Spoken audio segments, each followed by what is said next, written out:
What is up, everybody? Welcome back to my channel, Mystic Watch, and today we're doing our in-depth analysis on Naruto Uzumaki Seal of Light, the Sage of Six Paths Naruto.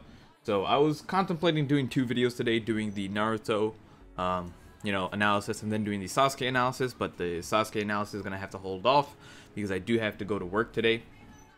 So no Sasuke analysis today, that'll be tomorrow. And that'll be perfect because then tomorrow, then Monday, I'll have a different type of video, probably a PvP video, and then it'll be the update and we're good to go. So at least I've been trying to do a video a day, sometimes two if I can. But moving on, Naruto, he is out on JP right now, and well, at the time of the recording, he'll be out on Tuesday on Global on the 22nd, I believe. Yes, on the 22nd. So for any of you guys that are asking. Now moving on, he has 80 base costs. He has a Blazing Festival unit. His type is Bravery, and he is, it's kind of weird. His evolution materials, usually it's been 2 4-star scrolls, 2 3-star scrolls for every Blazing Fest unit after the ones that required their own material. But he actually takes 5 of the, 4-star scrolls. So if you guys, are farming, make sure you guys farm up prior for Global, because, 5 4-star scrolls is a decent amount, so if you don't have it on you, then you might not be able to awaken him. So that'd be very unfortunate if you couldn't awaken him and pulled him. But moving on, stats: max HP 1660, max attack 1988, and mid-range. So in terms of attack, he has the highest attack non-limit broken for a mid-range unit.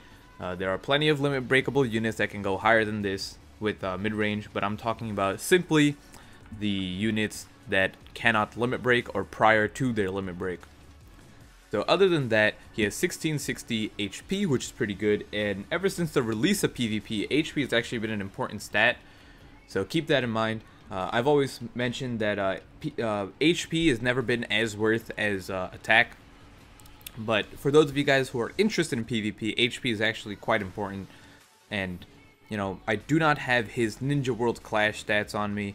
That when it comes to Global, I can go over that. But he's not anything super busted in Ninja World Clash. He's definitely good, but he's not broken top tier from first look. So, but this is more for everything but PvP. Since it's a new game mode, it's still changing up, and it's only in a sneak preview right now. I'm not going to be going over that to a great extent. Field skill 150 to 200 HP restore. Amazing field skill, definitely one of the best. I'd say it's honestly, I'm not sure if field skill is better or damage reduction is better. It's like the top 3 field skills in my opinion are the healing, the damage reduction, and then the attack up. So those 3 are like the trio of field skills that are definitely top tier. But his healed 20% chance of dodging an attack, which is a direct upgrade on Minato, Killer Bee, Rin, Kid Kakashi, whoever else has this ability, right? On their buddy skill. Theirs are all 15%, while Naruto's is 20%.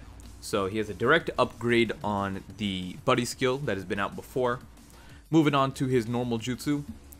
6 chakra, 7 times attack in bravery to one enemy, removes their barrier and knocks them back. Ultimate Jutsu is 16 times attack and bravery to all enemies in range, ignores their substitution / perfect dodge, and knocks them back.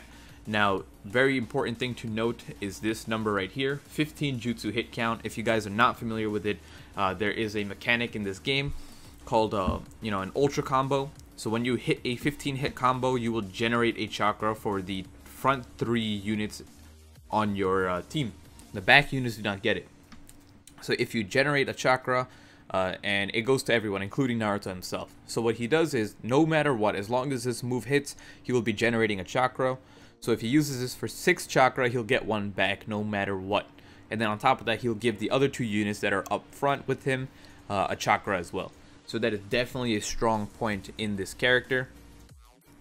Now, his ultimate jutsu is 10 hit count, so as long as you hit 2 people, you're solid, you're going to be getting that ultra combo as well. Jutsu hitbox, right? So his first jutsu is a circle, mid-size, and orientation to the right.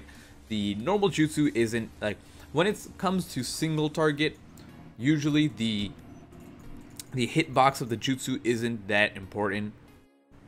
Sometimes it does take an effect when it comes to impact bosses and not being able to hit certain areas. But for the most part, aside from that, it's not too big of a deal. Ultimate hitbox is a large circle centered around himself. This is definitely a good size hitbox, and yeah, that's really all there is to say about it. It's just pretty big. Now, his abilities are restore 300 HP every turn, reduce damage from wisdom enemies by 20%, restores another 300 HP every turn, reduces damage from wisdom enemies by 20%, reduces chakra gauge by 1, and then the last one is reduces chance of being immobilized by 20%. So he has 6 dupe abilities, similar to Zabuza, Minato, Madara. Right. Those are the other 3 units that actually have 6 abilities, and for that reason, you know, it kind of makes them a little bit more unique. Unfortunately, all these dupe abilities are amazing except for the last one. It will come in handy. I'm not saying that it's bad, but compared to the power level of the other 5 abilities, this one is definitely weaker than those. So let's actually start off with the dupe abilities. We'll go over these, then we'll go back and take a look at the damage, where he fits in, and any other notes that I might have. So, starting with the first one, since this one and this one are exactly the same, we'll go over them together. Restoring 300 HP every turn is amazing. It is a total of 600 if you manage to get the 3 dupes, and getting 1 dupe is very realistic. You can also use stones on him. So, you know, getting that 600 HP every turn is definitely a reasonable thing if you can manage to pull 1. And if you guys don't know what I mean when I say stone, I'm talking about the acquisition stone, or what, you know, other people might call the dupe ability stone. So the one that you get from Ninja Road. Currently, there might be future methods of getting getting that stone later on, but it unlocks an ability for us, and it also reduces the cost of the character.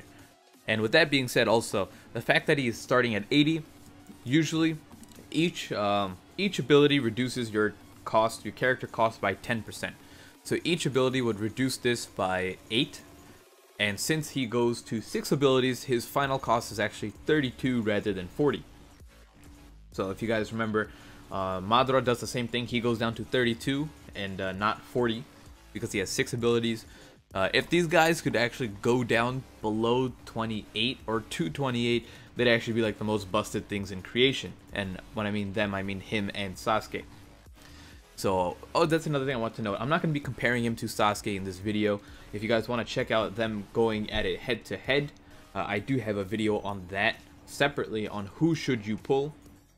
This video is just mostly focused on letting you guys know the specifics about the one unit and how he fits into his proper team and things of that nature. So moving on forward, reduces damage from wisdom enemies by 20%, and he has that twice, so a total of 40%, but it's not actually 40%. The way it works in this game, and this might be confusing, if it is, don't worry about it, it's not too much of a difference.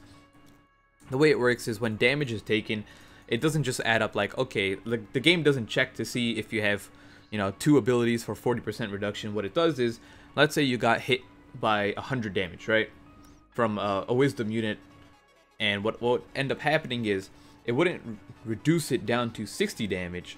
What it does is it would reduce it by 20% first, so the 100 would go down to 80%, right, and then that would get reduced by 20% as well. So you'd end up getting 64 damage taken rather than 60. So even though it's not the biggest difference, instead of being like 40% damage reduction, it's actually only 36. It's 36 damage reduction from wisdom. So it's something to note. It doesn't make the biggest of differences, but it's just something that I like to point out because not everyone knows about that. And the same thing should apply with sync skills, because I know Anton mentioned that Naruto has a sync skill, the Konoha sync skill, where when you link up with 3 Konoha units, you get a 20% damage reduction as well. So it would end up taking that 64%, sorry, the 36 that was taken out from that damage reduction, it would reduce that by another 20%. So it wouldn't be a total of 60% damage reduction. It would be like, I don't know what the math is, but I'm just letting you know. So that's just something to take into account. Now, the reduced chakra gauge by 1 is definitely one of the strongest, if not the best possible dupe ability a person can have. So, because the way it works, it removes 1 chakra gauge. So it's not like you go from 6 and 12 chakra to 5 and 11. You go to from 6 and 12 to 5 and 10 chakra. So it always removes 2 chakra off your ultimate and 1 chakra off your normal jutsu. And that's just, you know, the fact that he can generate chakra from his normal jutsu is an even more important aspect. So this is a very powerful ability, and this is the goal. If you have the stones, make sure you try to get up to here. The last one is not important, so even if you have the stone and you want to get that 6th ability, don't. It's definitely not worth it. You want to get up to here and keep it at that. If you get another one, so be it, another copy, but up here, up until here, is where you want to aim for with duplicates and stones for Naruto.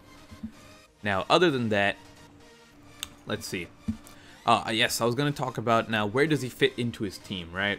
Where does he fit into bravery? Well, he is, aside from One Tail Naruto. One Tail Naruto does more damage than Sage of Six Paths Naruto. That is, you know, undeniable fact. It's just how the game is set up. You know, One Tail Naruto will do more damage, or does more damage than this Naruto. So, in terms of single target damage, Naruto cannot compete. But aside from One Tail Naruto, if you actually use Sage of Six Paths Naruto's normal jutsu twice, he actually has the highest single target damage on the bravery side, right? On his bravery element. So that's always something cool to note. So he actually hits like a truck as well. And then his ultimate jutsu, being AoE, is actually the highest AoE damage on bravery also. So he is definitely at the top of both categories. In my opinion, One Tail Naruto is still better than this Naruto, just because One Tail Naruto can pretty much one-shot anything. So, and he has that self-boost. Now, the other thing I did want to point out is that you can actually bring the reason why a lot of these characters, people will be like, oh, you can just boost, you know, these units to 150 and they're as good as One Tail Naruto. No, One Tail Naruto has a self-boost, and what that means is that, you know, you can run him on your bravery only team and beat objectives like S rank objectives very easily, because he can self-boost him up to 150. Now, fortunately for bravery team, bravery has a method to boost any character up to 150, and that is through Gengo. So if you do have Gengo, or if lucky enough for us, we actually get Gengo next week, or he's currently out in JP, you need 2 copies of Gengo to pull this off. Alright, you need to get 2 of him, and pretty much, you know, you just boost attack by 25% with the other ones, and you just keep on stacking it until you hit up to, you hit that 150% mark. Now, that's really all there is to it. So, One Tail Naruto can do it on its own, but if you have Sage of Six Paths Naruto, and you want to get that 150 boost for that, you know, nuclear one-shot, you know, mechanic AoE ultimate, you can do it through Gengo, and you can still get that wisdom, that bravery only objective. So that's the biggest thing, is, you know, if they have a method of boosting themselves within their own element, that is actually very strong. That is why Madara was extremely good. Well, Madara is good on his own right, but Madara has the Phantom Castle Naruto to boost himself up to 100%, not even 150, and that was deemed, like, you know, stupid, like how busted that was. Now, the other thing I just wanted to briefly go over is that this Naruto restores 600 HP every turn, but ever since Jiraiya came out, the needing healing has never been that important, because you could just have 3 Jiraiya's in your back row and heal for like 360 every turn. Now, definitely having 600 HP is better than that, but the fact that Jiraiya and One Tail Naruto exists lowers this Sage of Six Paths Naruto's value, because a lot of people, not everyone has One Tail Naruto, but people do have One Tail Naruto already. And the fact that he's been out for about half a year some people have duplicates of one-tailed Naruto, if not already maxed out. So that one-tailed Naruto already has 200, you know, built-in self-healing if you manage to dupe him out all the way. And, you know, along with the Jiraiya's, you're talking about essentially 600 healing. And the difference is, like I said, if you wanted to be like one-tailed Naruto, you'd have to bring 2 Gengos. So what you're doing is you're essentially replacing one-tailed Naruto and 2 Jiraiyas with Sage of 6 Paths Naruto and 2 Gengos if you wanted the same effect. Now, that's just, you know, that's just one way to run. You don't have to bring Gengo. I was just saying if you did want that 150% boost, this is how you do it. But other than that, let's actually go take a look at the damage that Naruto can do, and then I'll end off the video right there. So Naruto's normal jutsu does 14,616 damage with the damage per chakra of 2436. Now the damage per chakra is actually here. We're gonna use just some school fags. I can't ever say his name properly without laughing a little bit. So we're gonna use his optimal team analysis because he did go through and break down the, you know, the damage per chakra. So just to remember, reminder that these are all ultimate jutsu damage per chakras that are listed here. So 2436 puts him between Kakuzu and Konan, and we're comparing ultimate jutsus right now. So I mean Naruto's normal jutsu to an ultimate jutsu over here. So that is definitely pretty good for a normal jutsu. Now if you manage to have that chakra reduction, that chakra gauge down, his damage per chakra actually jumps up to 2923, putting him right below one-tailed Naruto, or you know, just slightly below Sage Mode Naruto if you're against Wisdom type. So let's see. Now the ultimate jutsu, when it comes to that, is AoE 2784 damage per chakra. So that would put him once again above Sage Mode Naruto or slightly below if you're against Wisdom. But that, you know, that's not the biggest deal in the world because, you know, for Sage Mode Naruto, he needs to have like almost all of his duplicate abilities to be AoE. And when it comes to damage per chakra, the single target jutsus are always going to be higher on average. There's always like outliers because they happen to be a single target, so they can hit harder. And AoEs tend to be slightly lower damage per chakra because they can hit multiple units. So, but when you manage to get the chakra reduction for the Sage of 6 Paths Naruto, his damage per chakra is actually 3341. So that puts him above one-tailed Naruto, unless you're talking about against Wisdom specifically, because Sage Mode Naruto and one-tailed Naruto do extra damage against Wisdom units outside of the effective element bonus. Now, other than that, just a quick little, you know, tidbit. The Sage of 6 Paths Naruto can actually boost himself with the Gengo to 83,520 damage to as neutral damage, which is pretty good. And if you, that's about 7,000 damage per chakra, and with duplicates, that's about 83, well, it is exactly 8352 damage per chakra. So if you were to compare it to Naruto's is kind of busted. He does like 14,000 damage per chakra, but that's not including the turns it takes to ramp him up, or the chakra it takes to ramp him up. But for the most part, that is really it. I just want to let you guys know, so if you guys have an idea of how good this Naruto is now. So I'll be doing a separate video on Sasuke. So that's really it to it. Those are my opinions and what I think about the characters, as well as the damage they can pull off and where they kind of fit in. So thank you guys for watching. I know it's a long video, but this is a anniversary unit, so it's going to be a lot more detailed. So thank you guys for watching, and I'll see you all next time. Peace out.